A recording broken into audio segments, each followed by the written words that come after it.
Now, let's talk about it, Kosibastai people in the southeast. We in Anambra State, like in all the states where you can hear the sound of my voice right now, you might be wondering, how does this concern us? Our kids are going to school, but if you pay close attention, you understand that a lot are out of school, basically, even in Anambra State. Let me explain how it affects us. To an extent, the fact that a lot of people in the southeast consider schooling to be scam now, so like a lot of young people think, it is a trend. If you have listened to the song that says last school na scam, that thing got into the head of a lot of Anambra's like students, and pupils to an extent. You might say that we are not like others, but let me tell you that we are also having we have a lot of out of school children hawking around during school hours, and that's because we spit on the face of knowledge without even knowing that we have done so. That's is even like at the spot when those kids really need to learn the basics. The ones we are talking about are the ones who need to learn the basics right now. So looking at our environment, what do we need to do to reduce the number of out of school children in Anambra State? In other words, what should the governor of Anambra State, Professor Charles Soludo, what should he do to reduce the amount of out of school children in Anambra State? This is Street Report on Airborne 103.5 FM, and each and every time when we get here, we'll give you a report. And the report we're going to give you today is a report we made for the betterment of Anambra State, because we are going to say today is on, like, everything we are going to discuss today is basically about advising the governor of Anambra State on how to handle the issue to make sure that we reduce the number of or the amount of out of school children even in Anambra State.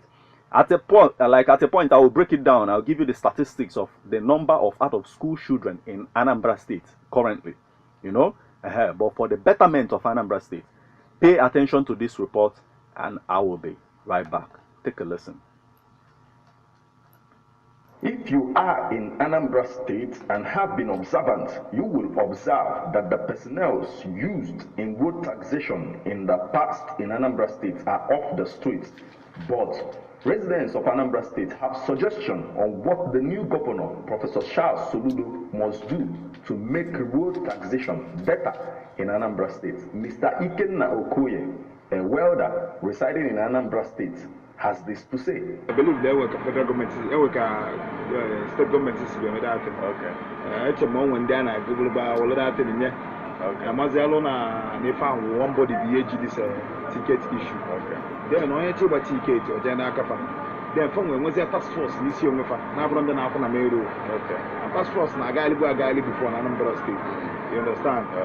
And I got an check and then I bought a ticket for the day. And you just go find no fees. Okay. Are you getting me now? Now, I don't care if I'm with 1 point. I ban every day. And I'm a good driver. And I'm able to get to the and mess of rubbish. Maybe money. So now, number one, fucking with uniform. Then I thought now, okay, so get your money when he is the National Union and do it, and then not or something. Well, the governor has already given us indications of what he's going to do. Okay. He's going to digitize the collecting system. Digitizing. Yes. Okay, he said that. Yes, it's going to be something that we know where the money is going. We know who is collecting. Okay. It's not going to be this toggery and this approach that is so uncivilized. Okay. And that's a welcome development.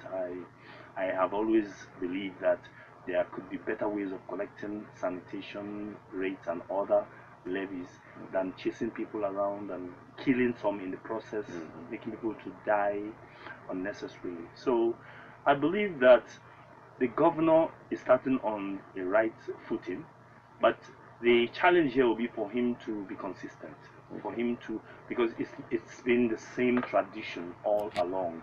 A governor comes in, he gives you the impression he's going to chase everybody, and before you know it, by the time the governor